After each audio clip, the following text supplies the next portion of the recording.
Bonjour à tous, c'est Loserkiller qui vous parle pour une nouvelle vidéo review, aujourd'hui consacrée à un ensemble de jeux Lego Legends of Shima sorti en 2013. Il s'agira de la référence 70105, Nest Dive ou en français le piège du nid, comme pour c'est un set Speeders, le numéro 8, c'est marqué ici. Donc ça coûte 14,99 €, ça contient 87 pièces, et comme vous pouvez le voir, donc c'est le Speeders de Eglor, donc un des aigles de la tribu Aigle, logiquement, voilà. Donc la petite image du modèle ici assez rapidement, voilà. Là, donc des parties transparentes dans laquelle normalement il y avait le Speeders ainsi que le pack de cartes et la tige.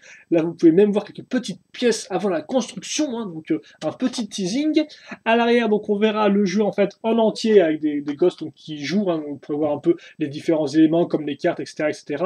Vous pourrez aussi voir en détail la figurine en 1-1, mais aussi donc les armes et l'extension de Speeders. On notera aussi que si on combine les 3 sets Speeders individuels de la vague 2 donc de Speeders, eh bien on peut aussi faire une sorte de petit parcours du combattant. Voilà. Ça c'est pour le packaging. Le mode d'emploi maintenant rapidement, il y a assez peu de choses à en dire, hein. C'est comme d'habitude, vous m'excuserez la qualité de mon mode d'emploi que j'ai un peu déchiré en voulant ouvrir ma boîte. Et d'ailleurs c'est encore coupé là. Donc oui, figurines, armes, Speeders, puis extension de Speeders, puis nid, enfin oui, la structure qui est effectivement en nid, on verra ça après, puis les règles pour le jeu, puis pour les cartes dans différentes langues, donc c'est toujours utile hein, si vous voulez apprendre par exemple le coréen, voilà. Donc le reste c'est des pubs aussi, hein, pas spécialement super intéressant il me semble. Et il me semble bien, oui voilà, c'est les pubs pour les boîtes de jeux et pour les figurines. Voilà. Et là, je vous rappelle que sur les figurines, à chaque fois, il y a la référence dans laquelle vous pouvez les trouver. Donc, par exemple, si vous voulez d'autres speeders et tout, et bien, il y a peut-être des figurines que vous voulez qui sont dans ces speeders-là. Voilà. Donc, parlant de figurines, on va enchaîner avec la minifig de Eglor. Donc, identique à sa première apparition dans le tank d'Equila, l'Ultra Striker d'Equila, si je dis pas de bêtises, donc excusez-moi, par contre, c'est vrai que c'est super sombre. Alors, voilà, on va tenter de gruger un peu la caméra niveau lumière. Donc, comme vous pouvez le voir, lui, c'est la version bleu foncé, un peu Spec Ops, un bardé de ceintures, de pochettes, bref, l'aigle d'assaut, j'ai envie de dire, hein, avec les petites ailettes argentées et le cristal de chi au milieu. À l'arrière, on retrouvera les ailettes ainsi que toutes les ceintures hein, pour faire la continuité avec celle à l'avant. Donc, Lego pas belle, j'ai envie de dire, voilà. Ensuite, on va ajouter donc une armure argentée pour accrocher les ailes et la petite boule enfin la petite sphère de chi au milieu. On case ensuite la tête, et donc peut-être cacher comme ça parce que c'est plus sympathique. Donc la tête normale. Alors attendez, parce que voilà, la tête normale comme ceci, donc toujours un peu vénère, il faut un peu flipper les aigles. Hein. Et enfin la seconde tête, donc où il a une espèce d'œil un peu avancé, une espèce d'œil viseur. Voilà, donc c'est plutôt cool, une espèce de partie robotisée, j'ai envie de dire.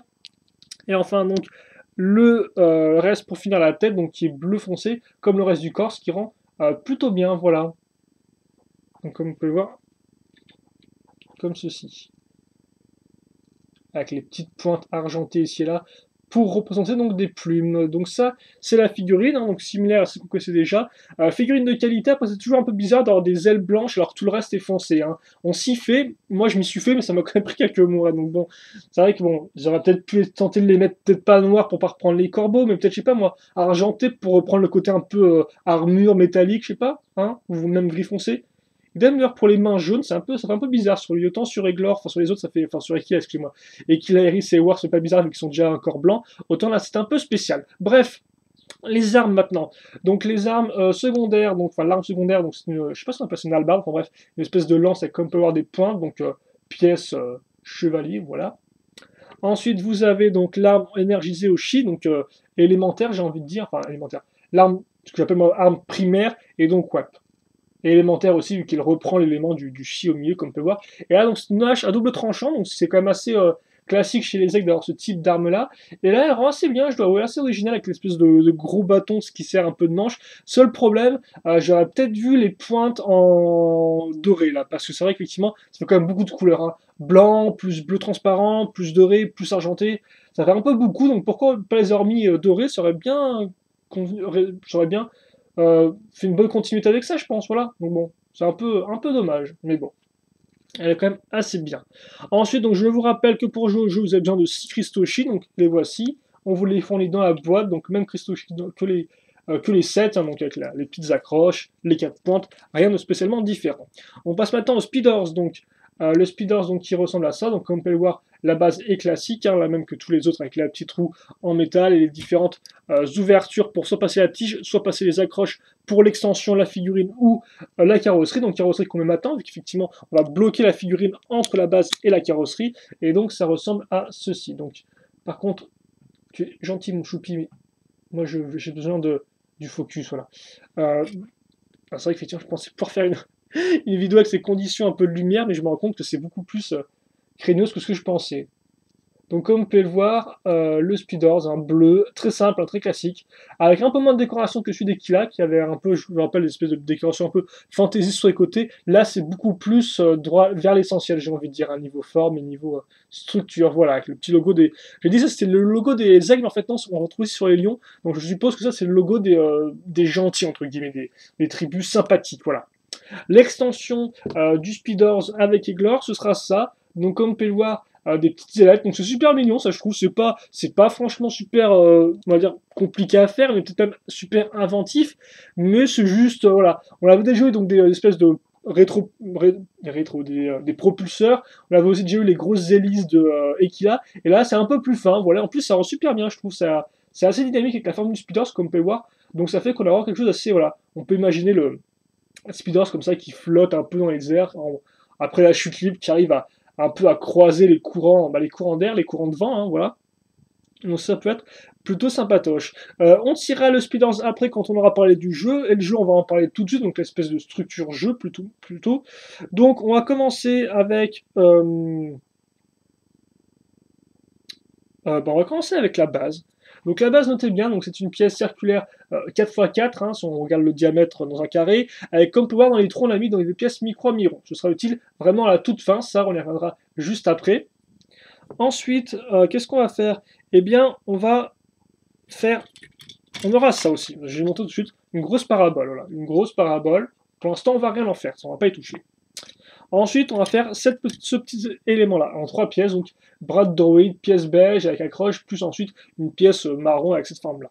Ça, on va ensuite le faire 8 fois. J'ai compté quand même, j'ai mis un peu de temps. Et on va l'accrocher ici, donc sur la pièce blanche avec plein d'accroches. On remarquera qu'on a une accroche ronde avec surtout le truc cruciforme, en fait, vous avez compris l'utilité de la chose.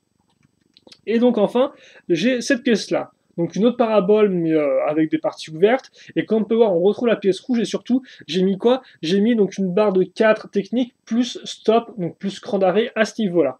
Et donc ça, une fois que je l'ai, c'est assez simple. Parce que si je dis pas de bêtises, ce que je vais faire, je vais enfoncer ça comme ceci. Voilà. Mettre la coupole à ce niveau-là.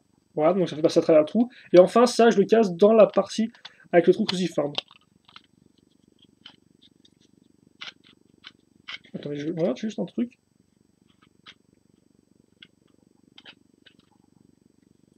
Non, ça ne passe pas. Donc non, d'accord, ok, d'accord, c'est cool. Donc voilà, si je me suis pas vautré, mais visiblement, non, je ne me suis pas vautré. Donc ensuite, on aplatit les différentes pièces marron sur le bord de ma parabole, donc voilà. Et enfin, eh bien, je vais pouvoir prendre... Voilà, je vais pouvoir prendre ces pièces-là et caser quoi? Caser ça.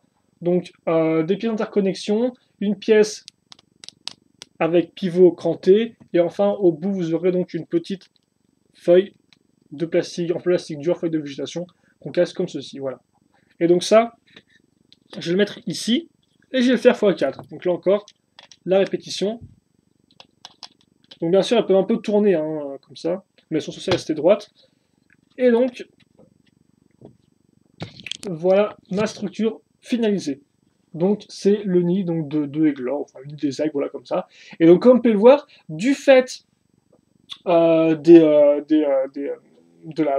la largeur de ces pièces-là, ça en fait peut-être la plus grosse structure pour Speeders niveau superficie. Alors c'est peut-être pas la plus haute, c'est peut-être pas la plus compliquée, mais tout du moins, voilà, si on casse ça par exemple dans une espèce de carré, comme vous pouvez le voir, c'est assez énorme. Bah tiens, voilà, j'aurais dû y penser avant. Je vais prendre la règle parce que pour le coup, je pense que ça pourrait intéresser certains qui veulent vraiment, qui pensent que plus la structure est grosse, plus on pour leur argent. Donc je vais vous dire tout de suite rapidement comment ça fait. Ça fait 28 cm de longueur, voilà. si vous mesurez d'ici à là, aux pointes. Voilà. Donc vous avez la structure, et il n'y a rien d'autre, donc un nid assez simple, enfin assez simple. On va dire qu'on fait plusieurs fois les mêmes choses, quoi. Mais l'accroche comme ça est assez intéressante. Donc le but du jeu, à quoi ça sert? Alors déjà, c'est un jeu qui joue chacun son tour, donc là encore, c'est un jeu que vous pouvez jouer à deux avec un seul speeders. Alors forcément, vous aurez un peu de mal à jouer à deux avec juste 5 cartes et 6 cristaux de chi, on est d'accord là-dessus. Mais pour ce qui est du jeu en lui-même, au final, si vous voulez, vous pouvez juste voilà, acheter un seul modèle et puis vous passez le speeders et essayer de gagner. Et comment on gagne justement? Eh bien, c'est assez simple. Le but du jeu, c'est de arriver dans le nid. Voilà. Donc on va prendre les feuilles là, que c'est un peu de rampe, donc c'est un peu spé. Donc je vous rappelle, j'ai mon petit trou ici. Là, je vais mettre ma tige donc à ce niveau-là, qui va donc activer la roue du fait des pièces dentées. Et donc ensuite, je tire. Alors, contre, chaque fois, j'arrive mal. Et je me vote dessus. Donc là, par exemple, c'est un échec. Hein, c'est un échec, ça ne marche pas du tout. Ce n'est pas comme ça qu'on est censé faire. Donc je vais retenter. Alors, j'ai bien pensé jusqu'à que j'y arrive, donc j'espère que j'y arriverai rapidement, sinon ce sera un peu la galère. On est parti peut-être un peu beaucoup là. Oh, je pense qu'on est peut-être censé vraiment tirer le speeders de plus loin pour mieux arriver. Parce que là, effectivement, comme je tire très près et comme ça roule très vite, voilà, là j'ai. Attendez, on va y arriver. Voilà, donc ça par exemple, c'est gagné, parce que comme on peut le voir, mon speeders est atterri dans le nid. Voilà, donc là j'ai gagné, et donc après bah, c'est à mon adversaire, s'il y arrive, égalité, et donc on recommence, s'il n'y arrive pas, j'ai gagné, donc j'ai le droit de tirer en premier ma carte, et je vais voir ça juste après. Je vais juste rajouter quelque chose.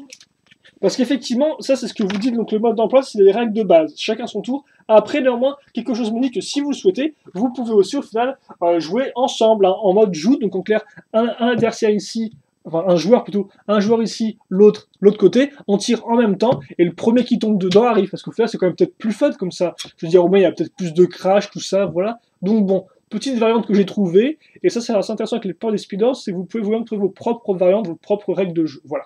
En tout cas, pour ce qui est des règles de base, l'idée, chacun son tour, et le premier, donc enfin le joueur qui arrive à atterrir dedans, gagne donc le droit de tirer sa carte en premier. Je vous rappelle l'idée, hein. On a nos cartes à l'envers, je gagne, j'ai le droit d'attirer en premier, ensuite je choisis un. Voilà, je choisis un des 4 pouvoirs ici, donc par exemple je vais prendre, la...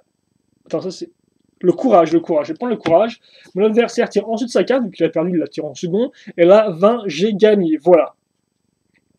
Et comme vous pouvez le voir, on peut aussi, petite variante, je peux sacrifier, et donc si je gagne, je prends 2 de ces Christoshi, et sinon je peux aussi sacrifier, avant de tirer ma carte, un Christoshi, donc je sacrifie ça. Enfin, je ne sais pas si on doit le faire avant ou pendant, mais je pense que c'est plus intéressant de le faire avant, comme ça on ne sait pas trop ce qui nous attend. Et donc là, comme vous pouvez le voir, en fait, vu que j'ai sacrifié un Christoshi, j'ai le droit au bonus Chi, donc plus 20 points, et donc par exemple, plus 20 points soit ici, soit là, comme par avec les petits éclairs, donc mettons, je rajoute 20 points à mes 10 points, ça fait 30 points, l'autre tire sa carte, et comme vous pouvez le voir, eh bien je gagne. Et si j'avais par exemple pas pris ma carte, j'ai pas pris le bonus, et ben ça fait égalité, donc j'aurais rien gagné, j'ai envie de dire. Voilà. Donc là j'ai gagné un cristal chi. Donc c'est les règles un peu de base, ça, voilà. Donc maintenant je vais vous montrer les cartes en elles-mêmes, qui sont quand même assez jolies, hein. Donc la première c'est donc Eglor avec quand même ces 2 armes, genre baraquées et tout, et comme on peut voir en arrière, donc sur l'espèce de grande. Alors je crois que c'est des villes qui volaient, mais visiblement non, elles sont sur l'espèce de grosse stalagmite, j'ai envie de dire, une espèce de gros amas de pierre comme on peut le voir qui montent vers les cieux, et donc on a le château ensuite, des structures aigles. Excusez-moi, c'est une donc comme ceci, donc comme vous pouvez le voir, sympathique. Seconde carte, c'est le Striker 390, donc la carte du Speedhorse qui fonce toute allure là encore sur ces parties avec le château derrière, très, très classe. Le Lightnix, donc qui est la carte de l'arme élémentaire, et comme on peut voir, la force et tout du corbeau, avec la force de l'aigle justement, et à côté des corbeaux, j'imagine bien croasser entre guillemets l'aigle avec son bec grand ouvert. L'arme,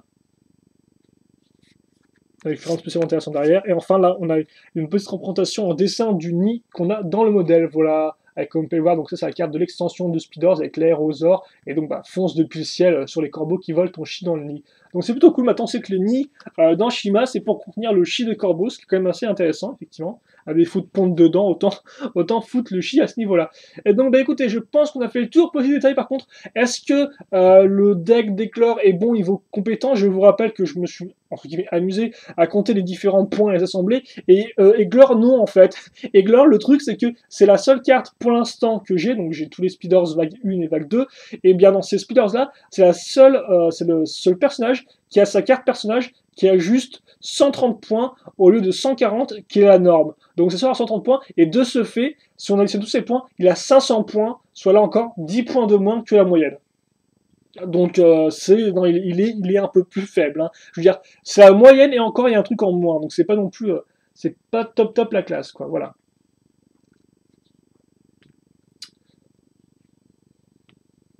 Donc c'est vrai qu'effectivement niveau carte ce n'est pas trop ça. Et donc après malgré ça est-ce que c'est quand même ça ou pas? Donc bah moi je pense que c'est quand même un modèle qui est intéressant. J'ai envie de dire. Enfin je l'aime bien. C'est pas mon favori non plus après. Je vais pas vous le cacher. Je sais pas pourquoi, en fait, ça rend des questions de goût, donc c'est pas vraiment. Si c'est pas mon favori, c'est juste qu'il est tout pourri. Non, il est pas pourri du tout, parce que bah, déjà, d'une. C'est vrai qu'effectivement, à l'époque, maintenant plus trop, vu qu'il a sa propre moto qui coûte 20 euros, mais à l'époque, Aiglor était plutôt rare à choper, donc 15 euros, enfin 15 euros, ça restait quand même une bonne occasion pour le choper, voir en Speeders, donc bonne figurine, j'ai envie de dire, même si, bon, là encore, comme j'ai dit, les ailes blanches, c'est un peu spécial. Ça, après, c'est pas la faute du Speeders, c'est juste la faute de la figurine telle quelle, entre guillemets, enfin la faute, entre guillemets, voilà. Donc bon, on n'aime pas, on s'y fait ou on s'y fait pas, mais voilà, je tenais à le dire. Donc effectivement, les ailes de la figurine. Pour le reste, les armes sont bien. Donc l'arme, ça change de la lance classique, hein, l'arme secondaire, et donc la hache à double tranchant est aussi très sympathique. Malgré tout, malgré le fait que, comme j'ai dit, le côté un peu le côté un peu quadricolore, c'est un peu spécial quand même, je trouve. C'est un peu bizarre, voilà. Le Speeders en lui-même, j'aime bien. J'aime beaucoup l'extension, très simple, mais aussi qui ajoute vraiment du dynamisme à l'ensemble et qui est vraiment juste, voilà, c'est pas non plus des gros moteurs, c'est juste deux petites ailes foutues ici et là, et ça fonctionne bien selon moi. Ça a ce côté un peu léger, si je peux dire ça comme ça. Voilà, et enfin, donc la structure, c'est quand même la plus grosse, donc on n'aime pas, mais c'est la plus grosse, et elle est assez bien faite. Après, bien sûr, c'est quand même de la bonne grosse symétrie. Hein. On fait un élément, on fait x8, on fait un autre élément, on fait x4. Donc, bon, ça, on n'aime pas. C'est peut-être pas non plus la plus originale, entre guillemets, mais j'ai envie de dire, c'est la plus grande niveau superficie et elle rend assez bien. Voilà, comme vous pouvez le voir, au moins, si vous voulez, bah, vous pouvez foutre vos cristaux de chi dedans, vu que c'est visiblement ce qu'on a vu sur les cartes. Et en parlant des cartes, comme je l'ai dit, le deck en lui-même, niveau puissance, n'est pas spécialement bon, hein, voilà. Non, bon de tous. Par contre, niveau dessin, là encore, ça le fait.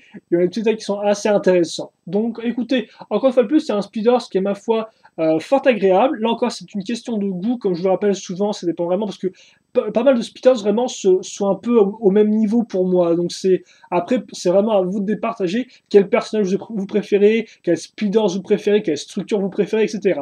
Après, par contre, je parlais de la structure, je peux parler du jeu. Le jeu réatterrir dans le nid est assez intéressant. Ça change de la destruction massive, donc j'ai envie de dire pourquoi pas. Voilà. C'est un peu comme passer à travers des portes, sauf que là, c'est depuis le ciel. Donc écoutez, faut un peu juger la puissance, la distance par rapport à laquelle vous lancez Speeders par rapport au nid. Donc il y a tous ces petits facteurs qui rentrent en jeu. On peut faire des variations. Donc voilà, je pense que c'est un bon set Speeders. Et donc oui, je peux vous le recommander si vous le souhaitez. Voilà. Et non, si vous avez d'autres questions, des commentaires, n'hésitez pas à me les poser. J'y répondrai avec grand plaisir, comme d'habitude. Voilà. Et puis ceci étant dit, j'espère que vous avez apprécié la vidéo. Portez-vous bien, ce qui compte. Passez une bonne journée aussi, ou une bonne soirée, une bonne après-midi, hein, c'est à vous de voir, hein, je suis pas dans votre vie. Et puis on se retrouve bien sûr plus tard pour une nouvelle vidéo. Allez, à plus.